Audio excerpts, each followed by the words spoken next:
The survey data for Station 7 through Station 12 was perfect. That was the problem. I don't mean clean. I don't mean well calibrated. I mean the azimuth readings had zero deviation across 6 consecutive legs. The inclination measurements matched to the hundredth of a degree between front sight and back sight on every shot. The left-right up-down dimensions formed geometrically precise ratios that no natural passage produces. Our disto-X units have an inherent instrument error of plus or minus half a degree. The manufacturer specifies this. You cannot eliminate it. It is a physical property of the magnetometer interacting with the accelerometer inside a modified Leica disto housing. Stations 7 through 12 had no error. Not reduced error. Not minimized error. None. I should explain how we got there.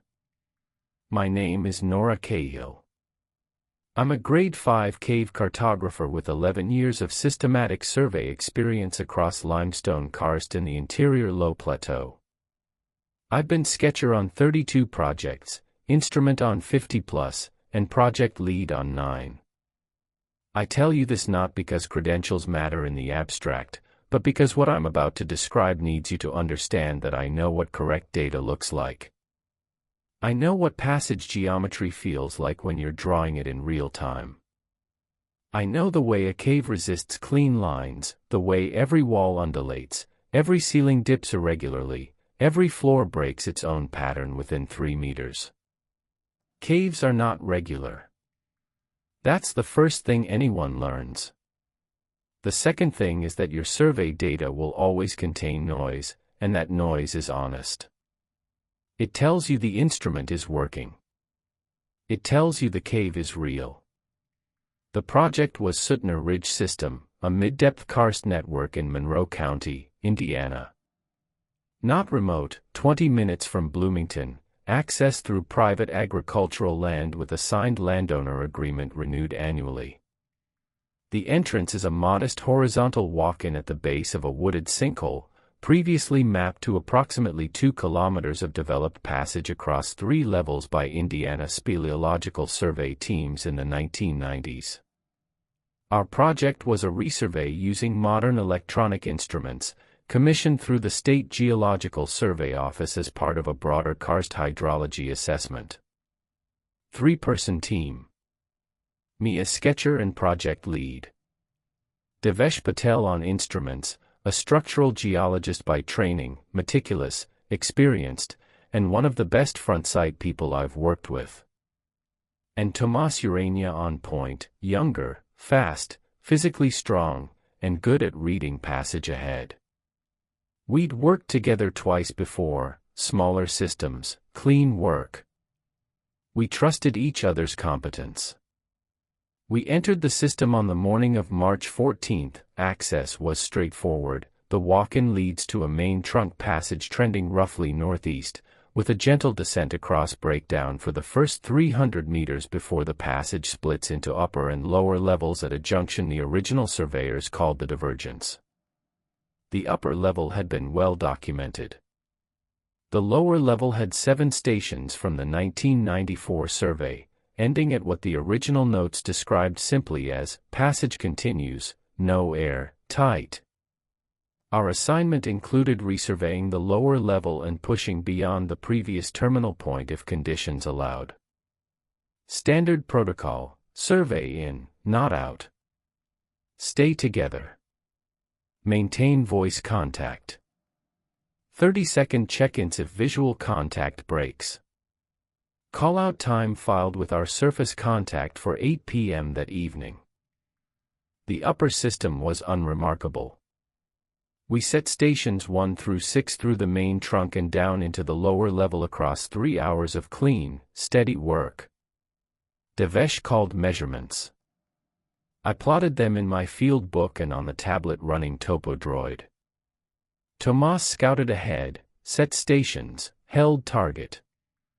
The data was normal, which means imperfect, which means real.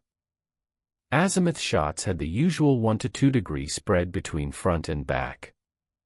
Inclinations varied by a degree. Left, right, up, down estimates were consistent with what I could see and sketch. The passage was dissolutional, trending along a bedding plane with some vadose overprinting. Scallops on the walls indicated paleoflow to the northeast. Ceiling heights between 1.2 and 2.8 meters. Muddy floor with periodic cobble deposits. Everything I'd expect from a mid-level phreatic tube in the Mitchell Plain karst. We reached the terminal point of the 1994 survey, their station L7, marked with a faded aluminum tag on the left wall, at approximately 1:15 p.m. Beyond it, the passage did indeed constrict. But tight is relative, and what was tight for a 1994 survey team carrying Sunto compasses and fiberglass tapes was manageable for us. Tomas went through first, confirmed it opened up beyond a 4-meter squeeze, and called back that the passage continued with good dimensions. I set our station 7 at the far end of the constriction. That is where the data went perfect. I didn't notice immediately. You don't, when you're sketching. The sketcher's job is to take the numbers called by the instrument person, plot the leg on the page or screen, and then focus on drawing what they can see, the walls, the floor texture, the ceiling features. The numbers are framework. You lay them down and move on. You trust your instrument person. Devesh called the shot from Station 7 to Station 8. Front sight. Distance 4.37. Azimuth 47.2. Inclination minus 3.15. I logged it. Plotted the leg on the tablet. Started sketching. The passage beyond the squeeze was different, wider, smoother, the walls almost polished. I noted this, attributed it to a change in lithology or flow regime, and kept drawing. Backsight from 8 to 7, Devesh called. Distance 4.37. Azimuth 227.2. Inclination plus 3.15. I logged it. Perfect reciprocal. Zero error. That happens occasionally. Not often, but it's not impossible on a single shot. Station 8 to Station 9. Front sight and back sight matched perfectly again. I remember thinking Devesh was having a good day. That his calibration was dialed in. Station 9 to Station 10. Same thing. It was at Station 11 that something in the back of my mind began to surface, and it wasn't the data. It was the cave itself. I stopped sketching and looked at my field book. I'd been drawing the passage walls as straight, parallel lines. I never draw straight parallel lines. No one does. Caves don't have them. But I was looking at the passage, and the walls were straight. Parallel. The ceiling was flat. The floor was flat. Not approximately flat, geometrically flat, the way a milled surface is flat. The scallops had stopped at Station 7. The color of the limestone had shifted from the gray-brown of the upper levels to something paler, almost cream-colored, with a uniform texture I couldn't identify. Devesh, I said. He was crouched at Station 11, the Disto-X held against his chest, waiting for Tomas to set 12. Yeah. What does the rock look like to you? He looked at the wall beside him. Ran his bare hand along it, which is something I'd normally object to. Oils from skin can damage formations, but there were no formations here. Nothing. No stalactites, no flowstone, no draperies, no mineral deposits of any kind. Just the pale, smooth limestone. Polished, he said. Solution polished. High flow regime, probably. For 400 meters. He paused. Looked down the passage. Then looked at me. What's your Skechers gut say?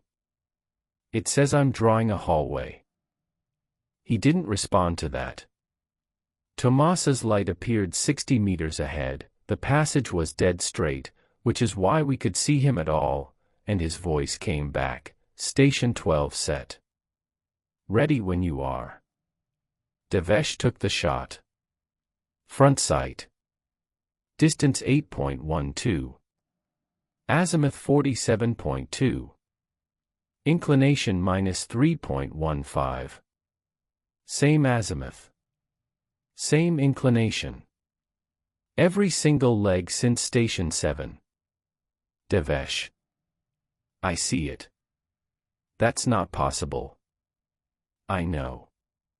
We huddled at Station 12 and I pulled up the topo droid data on the tablet. 6 consecutive legs.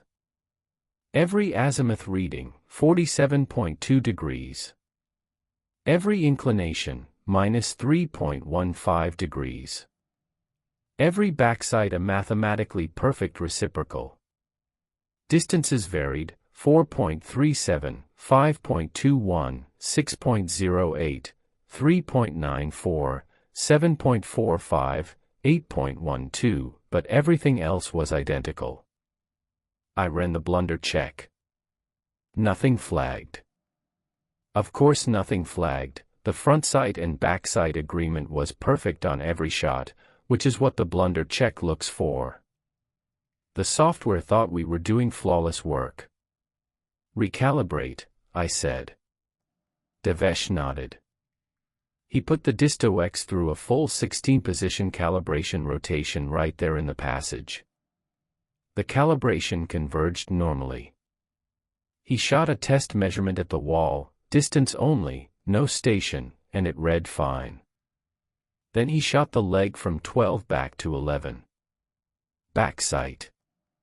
Distance 8.12. Azimuth 227.2. Inclination plus 3.15. Perfect. Again. Shoot an off-axis shot, I said. Pointed at the ceiling. He aimed the unit at a roughly 45-degree angle upward and pressed the trigger. Distance 1.41. Azimuth 47.2. Inclination plus 41.85. The azimuth didn't change. He was pointing at the ceiling and the compass still read 47.2. Devesh lowered the instrument. He didn't say anything for several seconds. Then he held the unit flat and rotated his body in a slow circle, keeping the trigger depressed in continuous mode. I watched the display over his shoulder. 47.2, 47.2. 47.2, 47.2. Every direction read the same azimuth. The magnetometer is locked, he said quietly. Something is overriding the magnetic field in here. Mineral deposit in the rock. I said. Iron. Magnetite. Maybe. He pulled out his phone, no signal underground, but the phone has its own compass. He opened the compass app and held it flat. The needle pointed the same direction as the Disto-X. He rotated. The needle didn't move. It's not the instrument, he said. It's the environment. There's a uniform magnetic field in this section of cave. Completely uniform. Every direction reads as the same heading. I wrote this in my field book. Date, time, approximately 3:40 p.m., and the observation. Uniform magnetic field below the 1994 terminal constriction. Disto-X and phone compass both affected. All azimuth readings invalid. Need to flag stations 7 to 12 for resurvey with non-magnetic methods. This was anomalous but not, in itself, frightening. Magnetic anomalies occur in caves. Large iron ore deposits, volcanic intrusions, even certain types of clay minerals can distort compass readings. It was unusual for the distortion to be this complete and this uniform, but it wasn't impossible. What was impossible was what Tomas said next. He'd been quiet through our instrument check. He was sitting on the floor at Station 12, his headlamp pointed down the passage. The passage continued, straight, smooth, featureless, disappearing into the dark beyond his beam's throw. Nora. Yeah. My station markers aren't where I put them. We used two types of station markers on this project. Temporary flags, small strips of orange survey tape tied to projections or weighted with rocks, and semi-permanent marks, small aluminum discs with stamped numbers, affixed to the wall with a dab of adhesive where the rock allows it. Tomas set both at every station. He was looking back the way we'd come. His headlamp found Station 11 easily. The passage was so straight you could see 3 stations back. Station 11's orange flag was visible, tied around a small protrusion on the right wall. I put that on the left wall, Tomas said. You're sure? Nora, I'm sure. I always set on left. You know that. Consistency makes it easier to follow back. I did know that. It was one of his habits. Left wall, every time.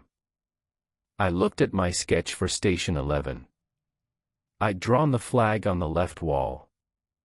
I looked at the actual cave. The flag was on the right wall. Could it have fallen and been retied? Devesh asked. By who? Tomas said. We're the only ones here. Let's walk back to 11 and check. We did. The flag was tied securely around a small bulge in the right wall. The aluminum disc was centered about 20 centimeters above it, exactly where it should be relative to the flag. But on the wrong wall. I checked Station 10. Left wall in my sketch. Right wall in reality. Station 9. Same. Station 8. Same. Every station marker between 7 and 12 was on the opposite wall from where I'd recorded it and where Tomas said he'd placed it. Maybe I got confused in here, Tomas said. He didn't sound like he believed it. Magnetic anomaly. Maybe I lost my sense of left and right. You didn't, I said. I drew them on the left. I was looking at them when I drew them. Then the sketches are wrong. My sketches aren't wrong, Tomas. There was a silence. Not the usual silence of a cave, which is porous and thick and full of distant water sounds. This silence was flat. Matte. Like the walls. I realized I hadn't heard any water sounds since Station 7. No dripping. No seepage. No distant creak. The entire lower level beyond the constriction was acoustically dead. Okay, Devesh said. Okay. We mark this as a high-priority resurvey segment, we note the magnetic anomaly for the geological survey, and we head out. We have enough data to justify a return trip with non-magnetic survey methods. Laser transit and stations set from the entrance with known coordinates. I agreed. Tomas agreed. We turned around. The constriction wasn't there. Station 7 was where it should be, 50 meters back from Station 8, marked with its orange flag on the right wall. I didn't even bother checking whether it should have been left, but beyond Station 7, the passage simply continued in the same straight, smooth, featureless corridor. No squeeze. No narrowing. No transition back to the irregular dissolutional passage we'd come through. I pulled up the survey on the tablet. According to TopoDroid, the passage from Station 6 to Station 7 was a 2.8-meter leg through a horizontal constriction 0.6 meters tall by 0.4 meters wide. I was looking at a passage 3.2 meters tall and at least 4 meters wide, extending beyond my light's reach in both directions. This is wrong, Tomas said. Devesh, shoot the leg back toward 6. He aimed the Disto-X in the direction Station 6 should have been. Distance doesn't return. What? The laser isn't getting a return signal. It's not hitting anything. A Disto-X laser rangefinder has an effective range of about 200 meters under good conditions. In a straight passage with smooth walls, it should easily pick up a return signal from a surface within that range. It wasn't hitting anything. Try the ceiling. Distance 1.41. Floor. Distance 1.79. Wall, left. Distance 2.13. Wall, right. Distance 2.08.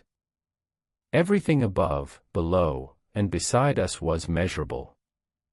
The cave had dimensions. But in the direction we'd come from, the laser shot into the distance and found nothing. This is the wrong passage, Tomas said. We went the wrong way. There's a junction we missed. There's no junction, I said. Look at it. There are no junctions in here. There are no features. It's one straight tube. Then where's the way out? Nobody answered. 3:58 p.m. on my watch. I recorded this. I recorded everything that follows. My field book is intact. The tablet data is intact. Both still exist. I want that to be clear because of what comes next. We walked in the direction Station 6 should have been. We walked for 11 minutes, which at our pace would put us at roughly 400 meters. The passage did not change. Same width, same height, same smooth pale walls, same dead flat floor and ceiling. No features. No water. No sound except our footsteps and breathing and the rustle of pack straps. At the 11-minute mark, we found Station 7. Orange flag on the right wall. Aluminum disc stamped S7 above it. That's not possible, Devesh said. We were walking away from it. I checked my compass app. Still locked at 47.2. We have no directional information, I said. The magnetic field is giving us nothing. We might have gotten turned around. We didn't get turned around in a straight hallway, Nora.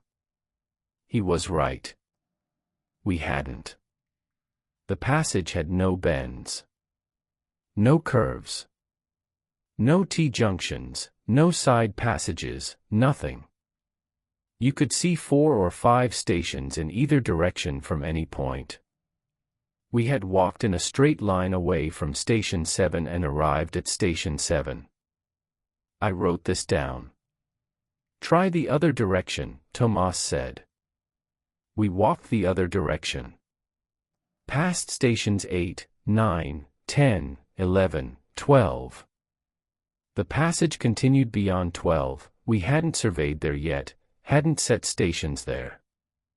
We walked beyond the last marked point for 8 minutes. Station 7. Flag. Disc. Right wall. The same one. This is a loop, Devesh said. The passage loops back on itself.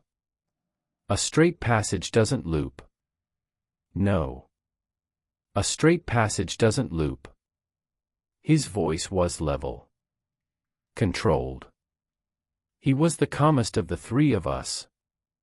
So either the passage isn't straight, and our perception of it is being altered by whatever is producing the magnetic anomaly, or the geometry of this section doesn't obey the rules we're familiar with. We need to go up, Tomas said. The constriction came from above. The upper passage is above us somewhere. If we can find a climb, a slot, anything vertical. We looked at the ceiling. Flat. Uniform. 1.41 meters above the floor, which I realized was lower than it had been before. When we'd first come through the squeeze, the ceiling height had been variable. I'd measured it at 2.8 meters at Station 8. Now the Disto-X read 1.41 from every position. I measured the floor-to-ceiling height from Station 8. 1.41. From Station 10. 1.41. From the midpoint between stations. 1.41. It's settling, Devesh said. The dimensions are stabilizing. Settling toward what? He didn't answer. 4:22 p.m.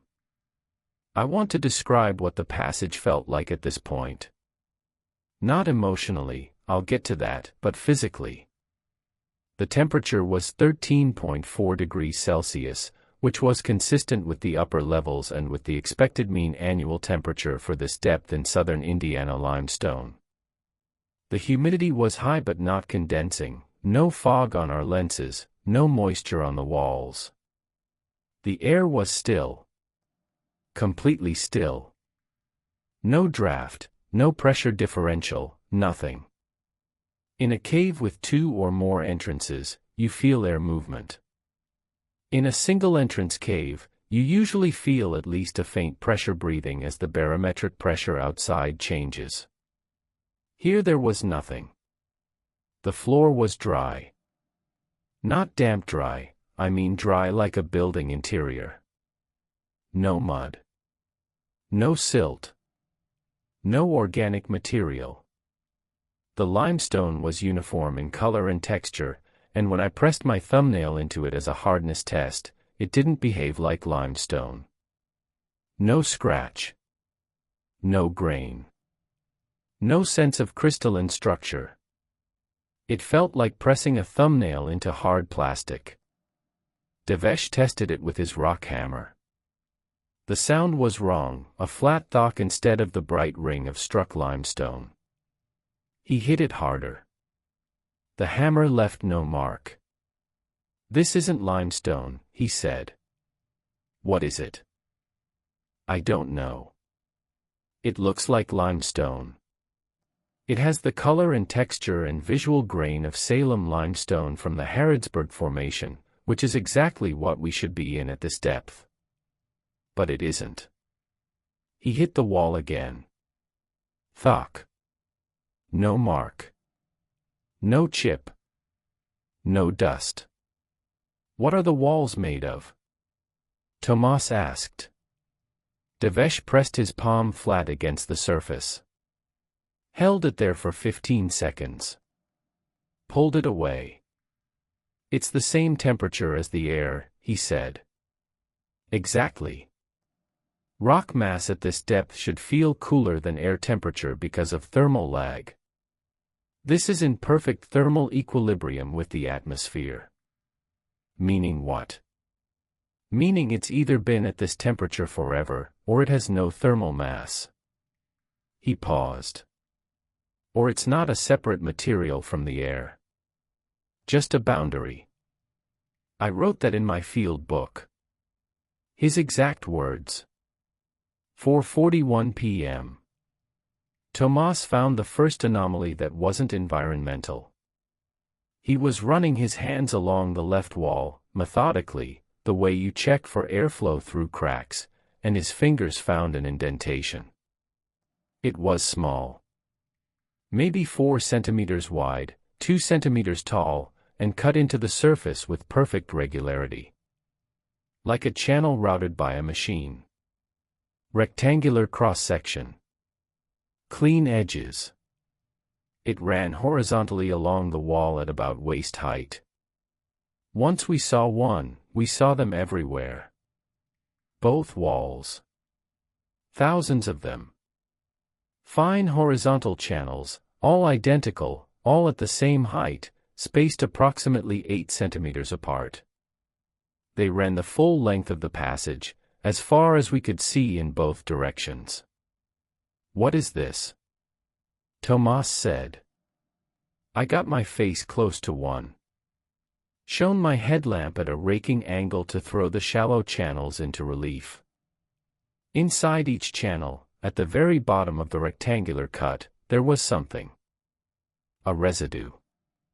A thin line of material darker than the pale knot limestone. Almost black. I touched it with the tip of my pencil. It was wet. In a passage with no water, no seepage, no humidity condensation, no source of moisture of any kind. The channels held a thin line of liquid. "Don't touch it," Devesh said sharply. He was beside me, looking at the same channel. "Don't touch it with your skin." I wasn't going to. "Tomas, did you touch it?" I touched the wall. The channel specifically. Maybe. I ran my fingers along the wall. I might have crossed over them. Devesh pulled out the small geology sample bags from his pack. Carefully, using the eraser end of a pencil, he collected a small quantity of the dark liquid from one channel. The liquid behaved strangely, it didn't flow toward the pencil or away from it. It sat in the channel with a surface tension so high it barely deformed at all when he pressed into it. He had to essentially scoop it out like a solid. He sealed the bag. Labeled it. Looked at me. "We need to get out of here." "I know. The passage loops. We need to break the loop." "How?" "I don't know. But we're not in a cave anymore, Nora. I don't know what we're in, but it's not a geological feature." 4:55 p.m. I need to describe what happened next precisely because it's the part I've been asked about most in the weeks since, and it's the part one can't explain even with what we now know. Tomas was sitting against the left wall. He'd been quiet for several minutes. Devesh and I were discussing options, whether we could attempt to breach the ceiling, whether the floor might be penetrable, whether the walls were truly impermeable or whether the channels represented some kind of engineered weakness. Tomas said, "Nora, have you looked at your sketch for this section?" "What about it?" "Look at it." I opened the field book to the pages covering stations 7 through 12. The sketches were there, my pencil work, my handwriting, my conventions. Plan view across 3 pages. Profile on the 4th. Cross-sections at each station. But the cross-sections were wrong. Not wrong in the way I'd described before, not flipped or mirrored. Wrong in that they showed features I hadn't drawn. The cross-section at Station 9, for example, now included the horizontal channels on both walls, drawn in my hand, with small arrows indicating the direction of the dark liquid's flow. I hadn't drawn that.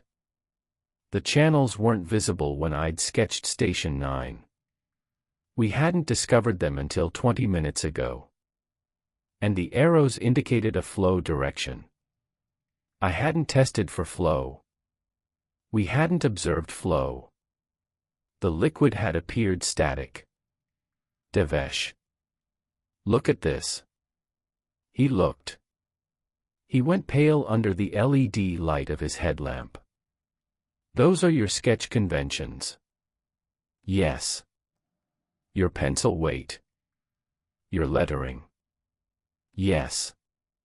"You didn't draw this." "No." "Then the book is compromised." I flipped to the earlier pages. Stations 1 through 6. Normal. Irregular walls, natural features, My own notations exactly as I'd made them.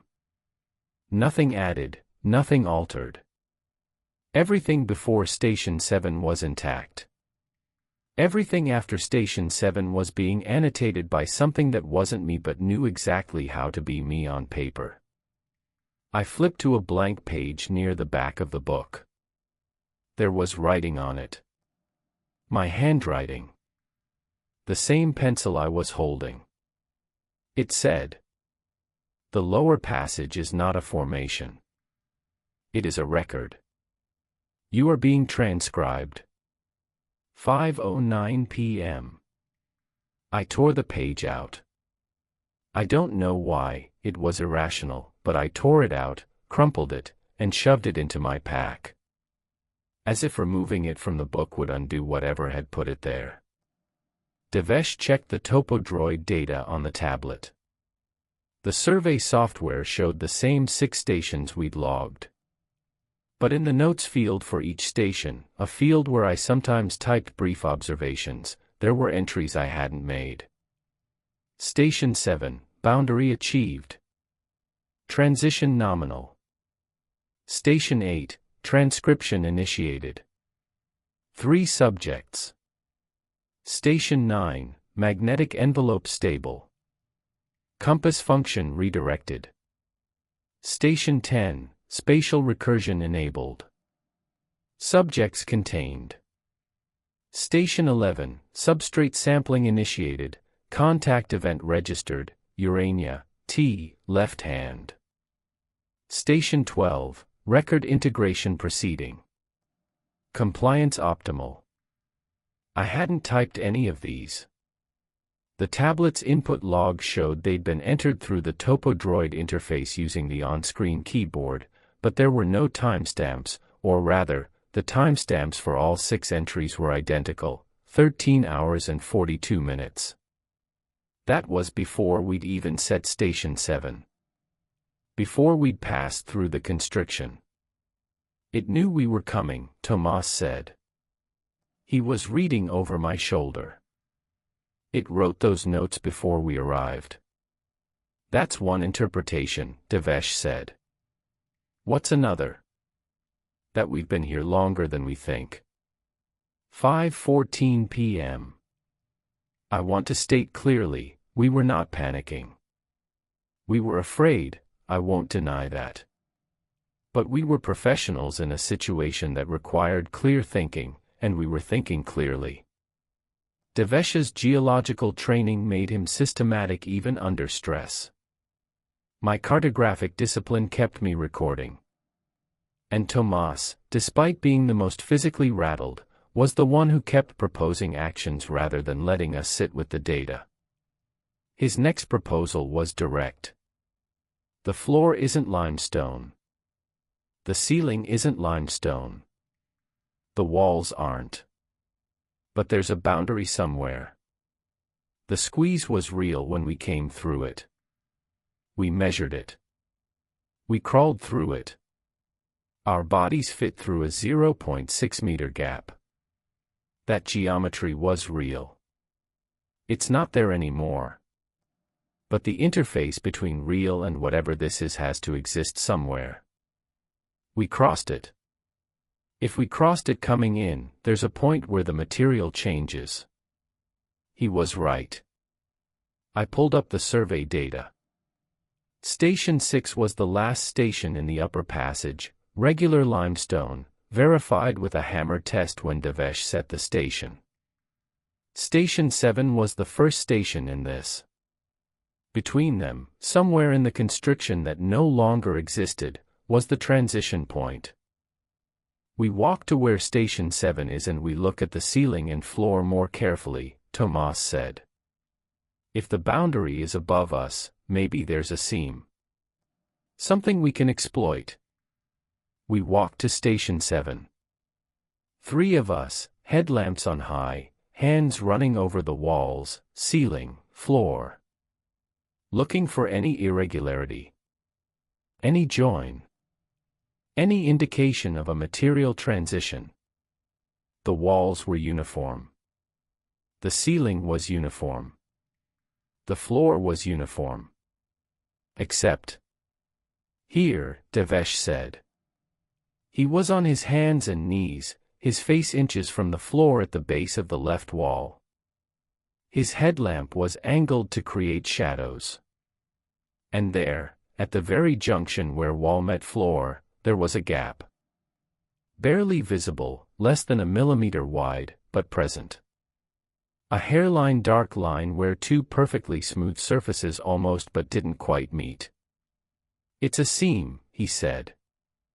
The wall isn't continuous with the floor. They're two separate surfaces. Can you get a tool in there? He tried his rock hammer's pick end. It didn't fit. He tried a knife blade. It slid in, maybe 2 millimeters, and stopped. There's space behind this, he said. The gap has depth. How much? I can't tell. But the knife isn't hitting anything. I checked the corresponding seam on the right wall. Same gap. Same hairline separation. I checked the ceiling-to-wall junction. Same. We're inside a box, I said. The walls, floor, and ceiling are separate panels. They're not continuous. They're assembled. Assembled by what? I don't know. But if they're panels, they can be removed. 5:38 p.m. What we tried next was crude, but it was all we had. Devesh wedged his rock pick into the floor seam and levered. Nothing moved. Tomas tried kicking the wall at the base. Nothing. I tried prying at the ceiling junction, standing on Devesh's shoulders, working a knife blade into the hairline gap, and for a moment I thought I felt something give.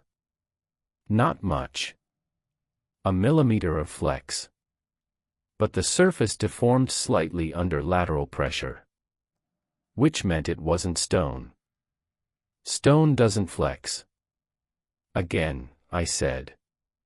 Harder. Devesh pushed up. I pushed sideways with the knife. The surface flexed again, 2 millimeters, 3, and then something happened that I can only describe as the ceiling exhaling. The gap widened. From a hairline to maybe 5 millimeters. And through it came air. Cool, damp, moving air that smelled like cave. Like wet limestone and organic soil and the faintly metallic scent of iron-bearing groundwater. That's outside, Tomas said. That's the real cave. The gap began to close again, slowly, like a valve, and Devesh jammed his rock hammer into it before it could shut. The surface pressed against the hammer. It deformed around it slightly. Held. Through the 5 millimeter gap, I could see, barely, at a sharp angle, what appeared to be rough, irregular, brown-gray limestone. Natural stone. The ceiling of a natural cave passage. We need to widen this. How? We have one hammer and 2 knives. Then we use them until they break or we get through. It took us 47 minutes. I have notes, but they're fragmentary. I was working, not recording. What I can say is that the surface of the false ceiling, the panel, resisted mechanically but not structurally. It didn't crack or shatter. It deformed, like stiff rubber, and once deformed it stayed deformed. We peeled it. Literally. Starting from the wedge point where Devesh's hammer held the gap open, we pulled and cut and pried and gradually rolled the surface back from the junction, opening a widening slot between the false ceiling and the true rock above it. The gap between the two surfaces, false ceiling below, real limestone above, was approximately 8 centimeters. Enough to see into. Not enough to crawl through. Keep going, Tomas said. He was pulling the peeled material back with both hands. It came away in a continuous sheet, no thickness to it, paper-thin but incredibly strong, requiring enormous force to tear but bending easily. Pale cream on one side. Dark on the other, the same dark wet color as the liquid in the channels. The gap widened as we peeled more material back. 12 centimeters. 18. We could see the real cave ceiling above us now, rough, scalloped, covered in a thin clay residue, beautiful in its imperfection. A crack ran through it with a calcite vein. A tiny soda straw stalactite hung from one point. Real. Natural. Ours. Keep going. We need at least 30 centimeters to get through. But the channel liquid was responding. The dark substance in the horizontal grooves on the walls, which had been static since we'd first observed it, was moving now. Flowing. Running through the channels with visible speed, toward us. Toward the breach. Faster, I said. We ripped. The material came away in long strips now, easier than before, as if its resistance was failing. The gap hit 25 centimeters, 30, 35. I could get my head and shoulders through. Above the false ceiling was a horizontal space. The real cave floor was there too, about 40 centimeters above the false one, meaning we'd been walking inside a false layer that had been constructed within the real passage. Go, Devesh said. You first. You're smallest. I shoved my pack through the gap, then my body. The space between real and false was tight but passable. I army crawled across the back of the false ceiling panel, which was slightly warm and faintly vibrating, a high-frequency tremor too subtle to see but unmistakable against my chest and belly. I reached the real cave floor and pulled myself up into the true passage. It was the lower level. The real lower level. Irregular, muddy, scattered with breakdown, ceiling height variable, walls covered in solution pockets and clay. I could see the back of station SIX's flag, the real one, on the real left wall. The constriction was ahead of me. The way out was there. Come on. I shouted back through the gap. It's here. It's real. Tomas came next. He was bigger and the gap was tight for him, but he forced through. His jacket caught and tore. He didn't care. He tumbled onto the real floor beside me, breathing hard. Devesh. Coming. I heard him working. Heard the gap material stretching as he tried to widen it enough for his frame. He was the largest of us, not heavy, but broad-shouldered, 6 feet tall. It's closing, he said. His voice was muffled. The channel liquid, it's running into the breach. It's sealing. Push through now. I heard him grunt. Heard the material stretch and resist. His hands appeared through the gap. I grabbed them and pulled. Tomas grabbed his forearms. We hauled. He came through, head, shoulders, chest, the gap pressing around him, the dark liquid running along the edges of the breach now, flowing toward the joined surfaces, filling the space between real and false like solder. His hips caught. The gap was closing around him. The liquid was meeting itself, sealing, the surface reconstructing, and Devesh was stuck at the waist. Tomas braced his feet and pulled with everything he had. I heard Devesh scream, the material was pressing on him, constricting, and then he was through. Tumbling on top of us in the dark, gasping, a long red welt across his hips where the surface had compressed before releasing. Behind us, the gap sealed completely. In less than 10 seconds, the false floor was flush with the real ceiling again. Then it wasn't visible at all. The lower passage looked the way it should, irregular, natural, terminating in a tight squeeze. We were out. 6:24 p.m. Still inside the cave. Breathing. Sitting on the muddy floor of the real lower level, just past Station 6, just before the constriction that should lead down to Station 7. Except it didn't lead there anymore. The constriction was a dead end. It narrowed to impenetrability within 2 meters. No passage beyond. Where were we? Tomas said. Below the floor, Devesh said. Inside a layer constructed between the real floor and the real ceiling. The passage geometry we experienced was manufactured. The walls, ceiling, floor, all constructed surfaces, assembled inside the existing void. By what? I don't know. Why? The note said we were being transcribed. I opened my field book to the pages for stations 7 through 12. They were blank. Completely blank. The sketches, the data, the annotations, everything I'd recorded in the false passage was gone. Clean paper.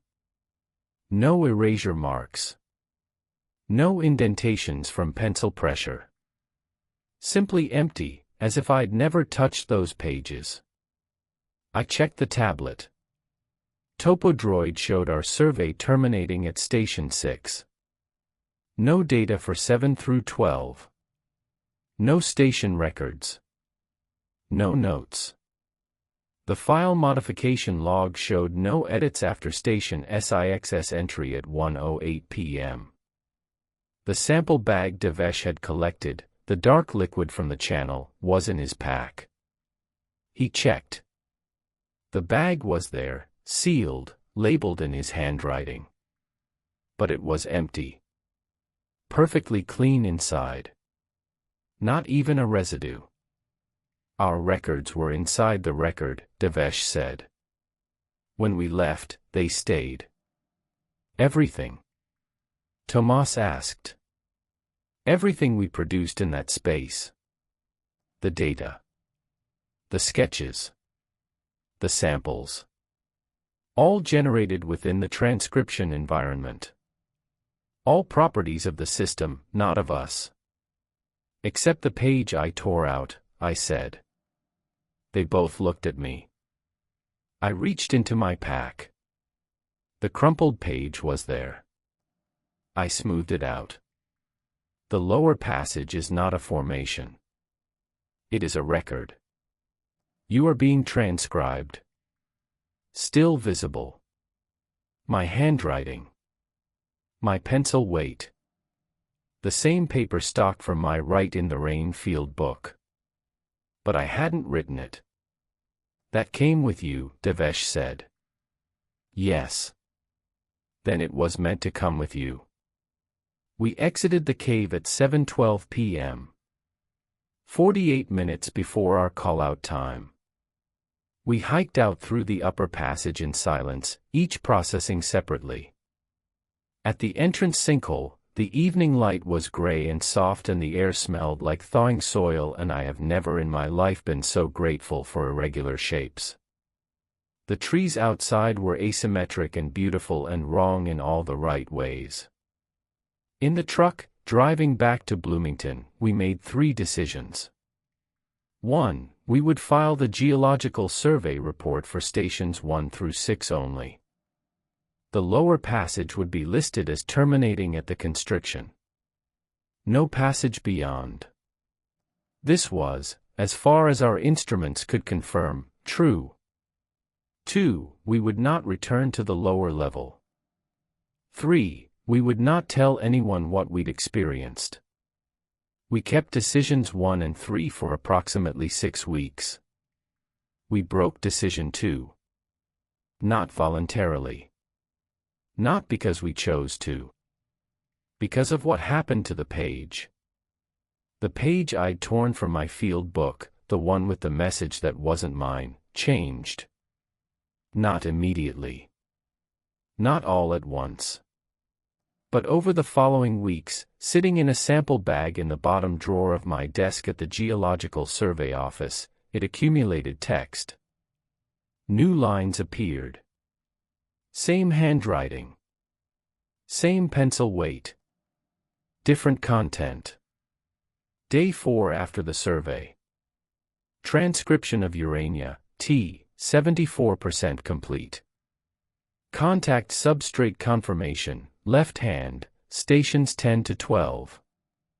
Tissue integration nominal.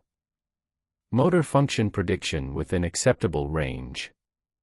Day 11. Transcription of Patel, D, 31% complete. Contact substrate confirmation, bilateral hip compression during extraction. Tissue integration delayed by trauma. Expected completion, 42 days. Day 19. Transcription of Cahill, N, 12% complete. Contact substrate, none confirmed. Integration vector, data. Instrument contact insufficient. Direct substrate contact required for completion. I called Devesh. I called Tomas. We met at Devesh's apartment with the page between us on the table. It says you're 74% transcribed, I said to Tomas. What does that mean? How do you feel? Fine, he said. I feel fine. Better than fine, actually. I've been sleeping well. Thinking clearly. My knee that's been bothering me for 2 years doesn't hurt anymore. Devesh was quiet. What about you? I asked him. My hips still hurt where the surface compressed them, he said. But less every day. And, he stopped. I can do something I couldn't do before. What? He pulled out a blank sheet of paper and a pencil. He drew a floor plan of his apartment from memory. It was perfect. Not approximately correct, architecturally precise. Measured dimensions without measuring. Every angle exact. I've never been able to do that, he said. I'm a geologist, not a draftsman. But since we came back, I can reproduce any space I've been in. Perfectly. Like I'm reading a map I've already seen. He looked at me. Nora, how do you think a transcription works? I don't understand the question. A transcription is a copy. You take information from one medium and reproduce it in another. What if that's bidirectional? What if the system is copying us into itself, but in the process, parts of itself are copying into us? Parts like what? Spatial precision. Perfect geometric recall. The ability to map without instruments. We all looked at the page. Transcription of Cahill, N, 12% complete. Contact substrate, none confirmed. Integration vector, data. Instrument contact insufficient. Direct substrate contact required for completion. It can't finish with you, Tomas said. You didn't touch the surface directly. You didn't touch the liquid. The gap material touched your clothes, your pack, but not your skin. The book. The book is data. It says data isn't sufficient. It needs direct contact. I looked at the page. Then I'm safe. You're incomplete, Devesh said. That might not be the same thing. Week 6. Tomas could draw any route he'd ever driven from memory. Every turn, every intersection, perfect scale, perfect proportion. He drew the entire Sutner Ridge cave system, including the parts we hadn't surveyed, from a single 3-hour visit. The drawing matched the 1994 survey data to within centimeters. He said he couldn't stop. Not that he was compelled, Not that he felt an urge or a mania, but that his hands knew how to do it and found it natural and satisfying and correct, the way a musician finds scales natural after years of practice. Except Tomas had no years of practice. He'd been point person, not sketcher. He'd never drawn a map in his life before March. Devesh was mapping his entire campus at the university. In his office, on large sheets of drafting paper, he was producing architectural surveys of buildings he'd only walked through once. Floor plans, elevations, structural details. All by hand. All perfect. It's not unpleasant, he told me. That's what I keep trying to explain to myself. It feels like competence. Like I've always known how to do this and am just now expressing it. You're being written, I said. It's putting its spatial knowledge into you. Maybe. Or maybe it showed us what it is, and this is how human brains process that exposure. Cartographic fluency as a trauma response. Devesh. I know. I know that's not what this is. Day 40, on the page. Transcription of Urania, T, 98% complete. Transcription of Patel, D, 89% complete. Transcription of Cahill, N, 12%. Unchanged. Direct contact required. Day 43. Urania, T, complete. Record integrated. Surface instance operational. I called Tomas that night. He answered. He sounded normal. He sounded like himself. How do you feel? Good. Really good. I was just drawing. Did you know you can map a room from a photograph? I did our apartment from a single picture my girlfriend took last summer. It's perfect. I checked it with a tape measure. Tomas, the page says you're complete. That the transcription is finished. Silence. What does that mean? He asked. I don't know. But I need to ask, are you still you? A longer silence. Then. I think so. I feel like me. I have my memories. My thoughts. My relationships. Nothing is missing that I can detect. It's just, there's more. Like a whole additional skill set that was installed while I was sleeping. Is that wrong? I don't know. Nora, I don't feel taken over. I don't feel compromised. I feel augmented. I know. That's what scares me. I went back. Decision 2, broken. Not because I wanted to. Not because the page told me to. But because the page's update on day 48 said. Transcription of Patel, D, 97% complete. Transcription of Cahill, N, 12%. Unchanged. Direct contact required. Note, incomplete records degrade. 12-week threshold for data vector integration. Beyond threshold, partial transcription becomes structural instability. Irreversible. I showed Devesh. He went quiet for a long time. It's saying that having 12% of yourself transcribed and then stopping is worse than completing the process, he said. That's how I read it. It's also possibly a manipulation designed to get you to provide direct contact. I know. Both can be true simultaneously. I know that too. What are you going to do? I'm going to go back to the lower level and I'm going to let it finish. Nora. You feel better. Tomas feels better. You both have capabilities you never had. Neither of you reports any loss of identity, autonomy, memory, or personality. If the only difference between my outcome and yours is that mine will be unstable and degrading because it didn't complete. You don't know that's true. The page could be lying. The page predicted Tomas's completion date accurately. It predicted your progress accurately.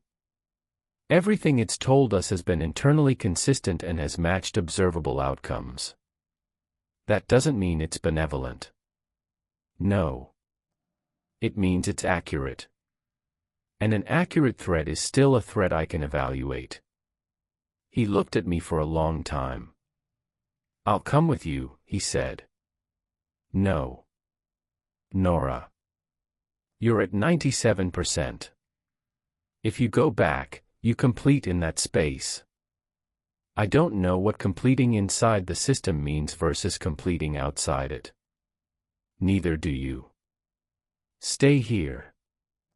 Let it finish passively. I'll go alone, do what it says, and come back. I returned to Sutner Ridge on May 2nd. Alone. Surface contact filed for 6 p.m. Backup call out to a friend at the Geological Survey office. If I'm not back by midnight, call for a cave rescue team and tell them the lower level constriction is not a dead end. I reached Station 6 at 11:40 a.m. The constriction was there. Tight. Real. Unchanged. I went through it. On the other side, Station 7. The real Station 7, the one we'd set originally. Beyond it, the lower passage extended naturally for about 10 meters, irregular and muddy, before the walls smoothed. Before the ceiling flattened. Before the color shifted to cream. The boundary was visible this time. A clear material transition, rough brown limestone on one side, smooth pale knot limestone on the other. A line on the floor where mud stopped and the dry, flat surface began. I stood at that line. The channels were visible on the walls ahead. Thousands of them. The dark liquid resting inside them, static, waiting. I took off my right glove.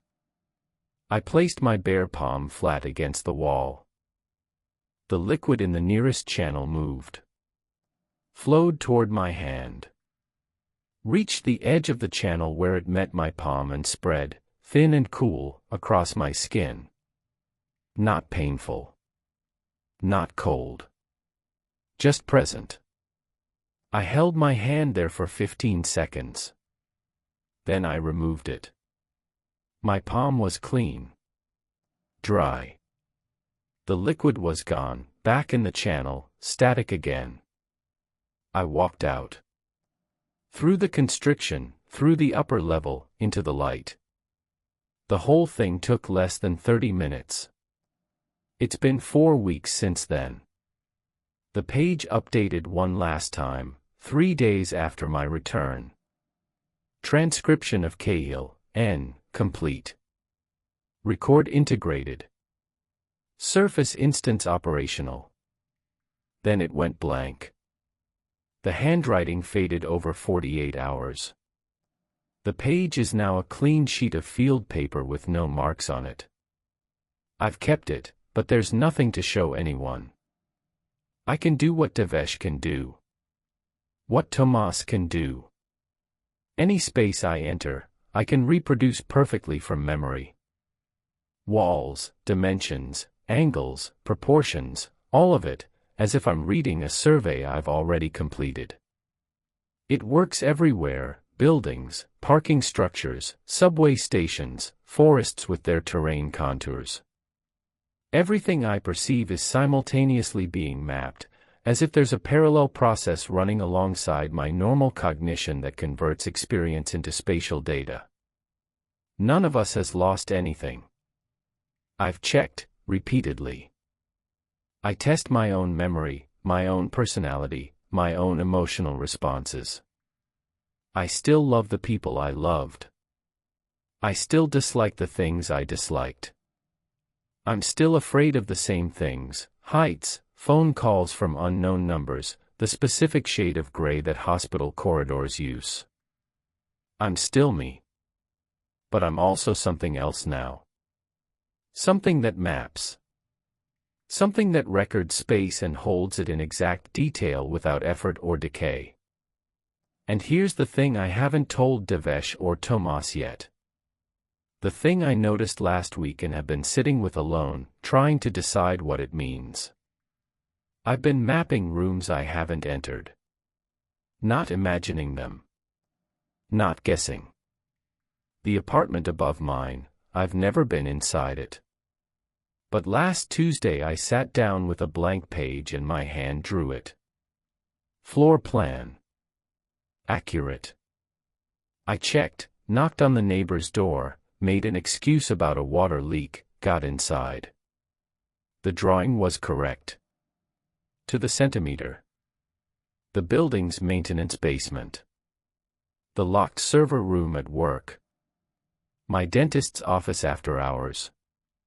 I am producing perfect spatial records of places I've never seen. The integration isn't giving me a skill. It's giving me access to a dataset that already exists. The cave isn't a cave.